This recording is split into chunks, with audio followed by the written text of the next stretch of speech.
நட்சத்திரங்களை தூசி தட்டினால் நல்ல வீடு செய்வேன்.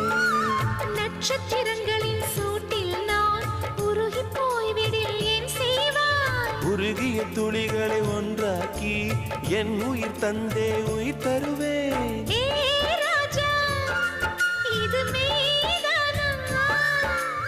ஏ பெண்ணே, தினம் நீ செல்லும் பாதையில் முள்ளிருந்தால் நான் பாய் விரிப்பேன் என்னை. நான் நம்புகிறேன் உன்னை. தொடு தொடரெனவே வானவில் என்னை தூரத்தில் அழைக்கின்ற நேரம். விடு விடுவெனவே வாலிப மனது விண்வெளி விண்வெளியே.